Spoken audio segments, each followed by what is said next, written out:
April 1945. A makeshift tent outside the gates of Santo Tomas internment camp, Manila. The air smells of disinfectant and dust. An American Red Cross nurse kneels beside a woman sitting on a wooden crate. The woman weighs less than 90 pounds. Her hair is brittle and gray. Her uniform hangs like a sheet over bone. The nurse holds something in her hands, small, rectangular, wrapped in cloth. She unwraps it slowly. A pocket mirror. She holds it up. The woman stares. Her mouth opens. No sound comes out. Her hand reaches forward, trembling, then pulls back. She shakes her head. She does not recognize the face staring back at her. She has not seen herself in 3 years. This is the moment thousands of female prisoners of war experienced in the final months of World War II, the silent S. When the war began, women were not supposed to be on the front lines. But war does not respect boundaries. By 1941, thousands of American and Allied nurses served in combat zones across the Pacific and Europe. They staffed field hospitals in the Philippines, tended wounded soldiers in North Africa, and flew evacuation missions over occupied France. They were military personnel, but the Geneva Convention offered them little protection.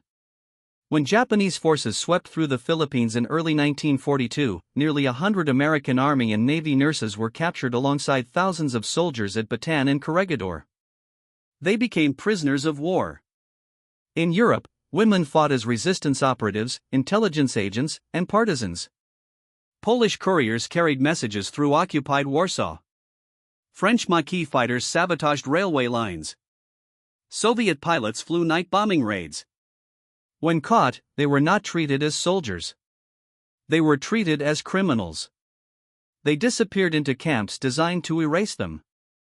Ravensbrück, built in 1939 north of Berlin, held over 130,000 women by war's end. Most were political prisoners, resistance members, or Jews. They came from every occupied nation. In the Pacific, the Japanese military imprisoned Western nurses, missionaries, and civilian women in camps across the Philippines, Java, Sumatra, and Singapore. Santo Tomas and Manila held more than 4,000 internees, including women and children, behind barbed wire and concrete walls.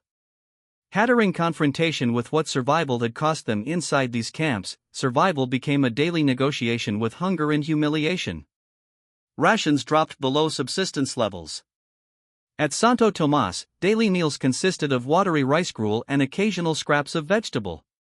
By 1944, internees received fewer than 1,000 calories per day. Women lost 40, 50, even 70 pounds. Their bodies consumed themselves. Muscle wasted. Teeth loosened. Hair fell out in clumps. Menstruation stopped. The body shut down everything not essential to survival. At Ravensbrück, women worked 12-hour shifts in SS workshops, sewing uniforms and assembling munitions. They stood for hours in frozen roll calls. They slept 6 to a wooden bunk designed for 2. Dysentery, tuberculosis, and typhus spread through overcrowded barracks. The sick were often shot or sent to the gas chamber. Personal belongings were confiscated upon arrival. Clothing, jewelry, photographs, letters, anything that connected a woman to her former self was stripped away. Heads were shaved to prevent lice. Uniforms were issued, striped dresses at Ravensbrück, ragged civilian clothes at Santo Tomas. Names were replaced with numbers. Identity became a memory. In Japanese camps, women were forbidden mirrors, cosmetics, or any item considered unnecessary. The goal was not merely imprisonment. It was erasure. To break the spirit by breaking the image. To make a woman forget she had ever been anything other than a prisoner. By the time liberation came, many had succeeded in forgetting. Angle 1, Psychological warfare, the deliberate erasure of identity. The removal of mirrors was not accidental. It was policy. Japanese and Nazi camp administrators understood that self-image was tied to self-worth. A woman who could not see herself could not maintain herself. She could not fix her hair, examine her face, or recognize her own deterioration. She existed in a state of blindness to her own suffering. At Ravensbrück, SS guards mocked women who asked for combs or soap. Vanity, they said, had no place in a labor camp. But this was not about vanity. It was about control. Psychologists who studied camp survivors after the war identified a phenomenon they called depersonalization. Prisoners described feeling detached from their own bodies, as though watching themselves from a distance. Without mirrors, women lost the visual anchor that connects mind to body. They became strangers to themselves. Some internees at Santo Tomas later recalled speaking about their bodies in the third person. It was hungry. It was sick. The self had separated from the flesh. This was the intended effect. A woman without identity could not resist. She could not organize. She could not remember who she had been before the wire. Angle 2, the body as battleground, starvation and physical transformation. The human body can endure extraordinary deprivation, but it records every injustice. Women in POW camps experienced transformations so severe they became unrecognizable even to family members. At Santo Tomas, Nurse Dorothy Still Danner weighed 118 pounds when captured in 1942. By liberation in February 1945, she weighed 76 pounds. Her cheekbones protruded. Her collarbone was a shelf. Her legs were sticks wrapped in loose skin. She was not unique. Medical officers who entered the camps documented cases of extreme malnutrition, beriberi, pellagra, and edema. Women's breasts disappeared. Their hips flattened. Their faces became skulls. In some camps, younger women aged decades in months. Hair turned white. Skin wrinkled and sagged. Teeth rotted and fell out. The body, deprived of fat and protein, cannibalized itself. Muscles were broken down for energy. Bones became brittle. Organs shrank. The war was not only fought with guns and bombs. It was fought on the bodies of women who had committed no crime other than being in the wrong place when the world collapsed. Angle 3, resistance through memory, holding on to identity internally. Without mirrors, women created them in their minds. They remembered. They recited their own faces like prayers. Brown eyes. Oval face. Dimple on the left cheek. A scar from childhood. They held on to these details as proof they had existed before the camp. Some women formed pacts. They described each other aloud, trading portraits in whispered conversations after lights out. You have your mother's nose. Your hair used to curl at the ends. You smiled with your whole face. These exchanges became acts of resistance.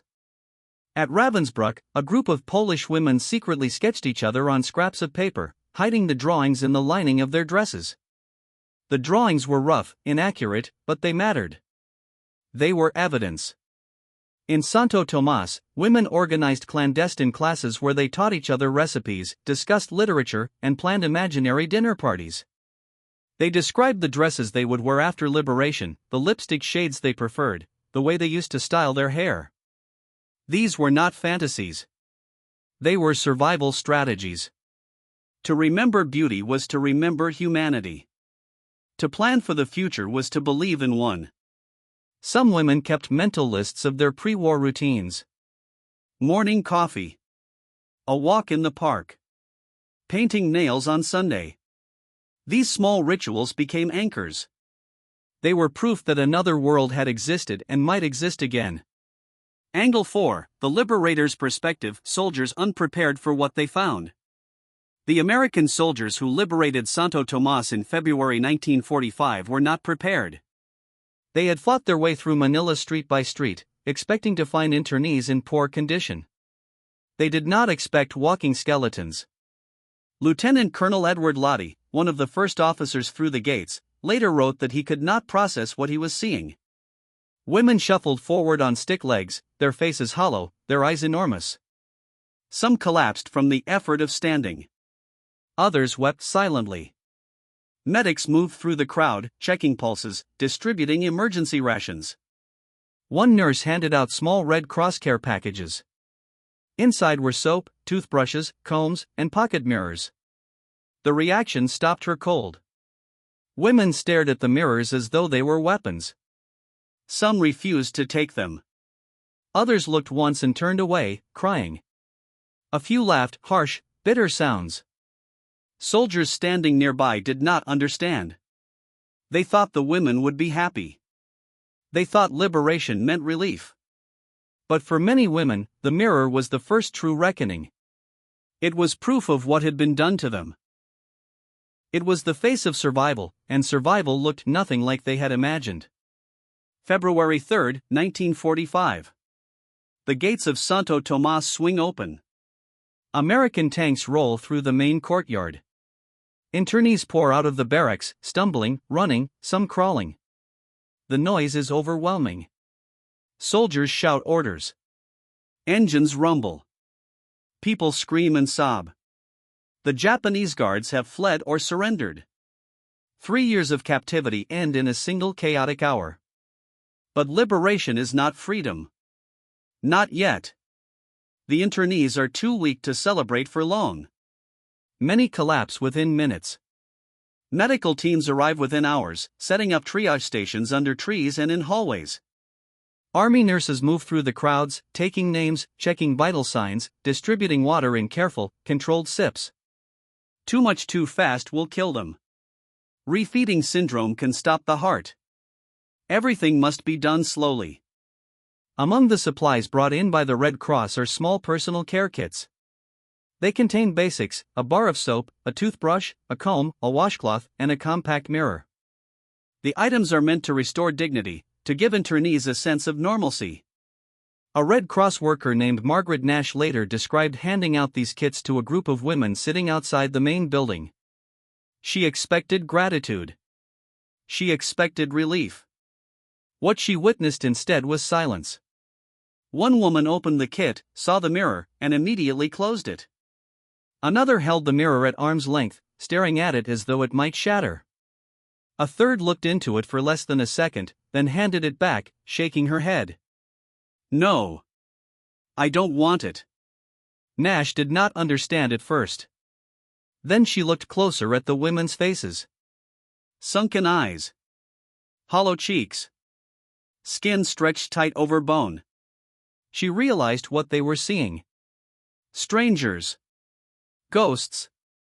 Nurse Dorothy Still Danner was one of the women who received a mirror that day. She had been imprisoned since May 1942. She had survived malaria, dysentery, and starvation. She had watched friends die. She had kept herself alive through sheer will and the hope of reunion with her family. When the soldier handed her the small compact, she hesitated. She had not seen her reflection in more than 1,000 days. She opened it slowly. The face staring back was unrecognizable. Gaunt. Aged. Hollow. She was 31 years old. The woman in the mirror looked 60. Her hair, once thick and dark, was thin and streaked with gray. Her teeth were loose. Her skin sagged. She closed the mirror and sat in silence for a long time. Later, she would say that moment was harder than any day in the camp. Because in the camp, she could imagine she was still herself. The mirror took that away. At Ravensbrück, liberated by Soviet forces in late April 1945, a similar scene unfolded. Red Army medics distributed care packages to the surviving women. French resistance fighter Germaine Tillayan, imprisoned since 1943, later wrote about the moment she saw herself again. She described it as a confrontation with death. The woman in the mirror was a corpse that had not yet realized it was dead. Her cheekbones were knives. Her eyes were pits. She looked away and did not look back. Other survivors reported the same reaction. Refusal. Denial. Grief. The mirror did not reflect liberation. It reflected loss. Loss of youth, health, beauty, time. Loss of the self they had carried in memory. Some women threw the mirrors away. Others kept them but never opened them. A few forced themselves to look, believing it was necessary. To see what had been done. To bear witness to their own survival.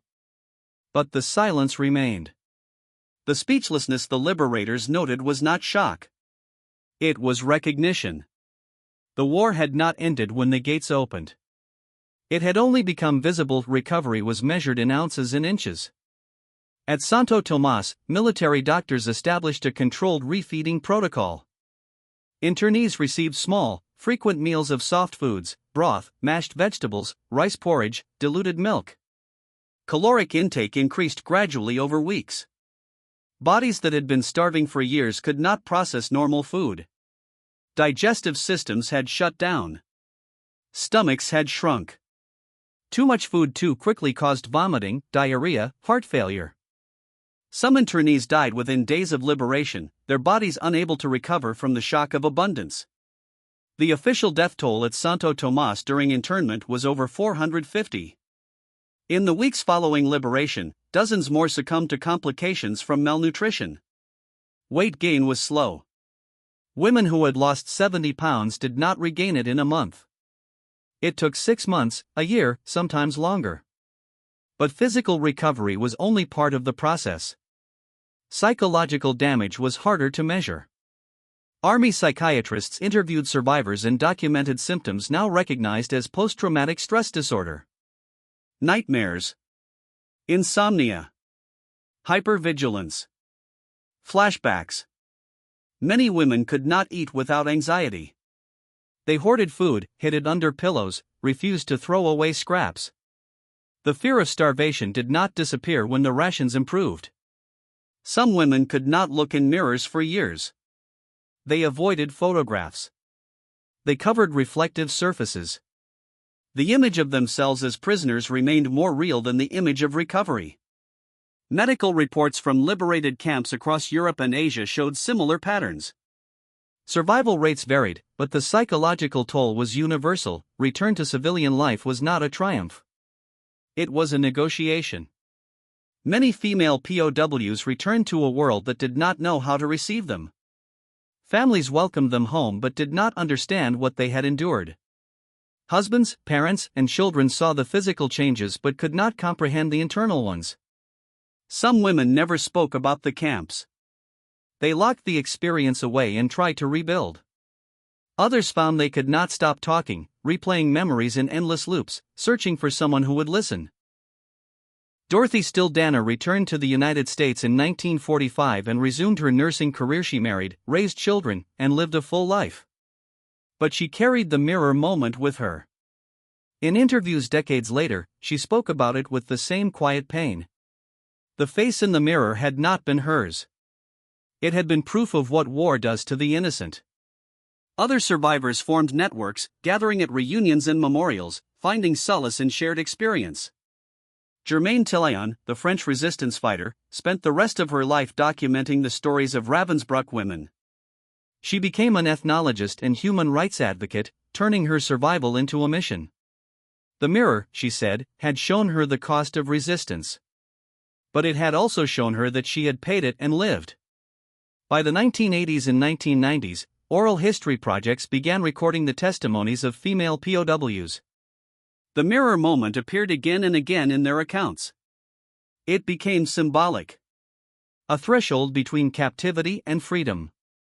A reckoning with survival. The silence it produced was not emptiness. It was the weight of everything that could not be put into words. A mirror is a simple thing. Glass and silver. A tool for vanity, for grooming, for checking one's appearance before leaving the house. But in the hands of a woman who has been stripped of her identity, it becomes something else. It becomes a witness. A record. A confrontation with what survival truly means. The women who could not speak when they saw themselves were not weak. They were facing a truth the liberators could not see. Liberation did not erase the years. It did not restore what had been taken. The mirror reflected survival, yes, but also loss. Loss of time, of youth, of the self they had carried in memory. And yet, they looked. Some immediately, some years later. They look because to see yourself, even transformed, is to reclaim the right to exist. To be seen. To be counted among the living. The speechlessness was not the end of their stories. It was the beginning of a long, quiet journey back to themselves. And in that silence, there was strength. The strength of women who endured what was meant to destroy them, and lived to tell it.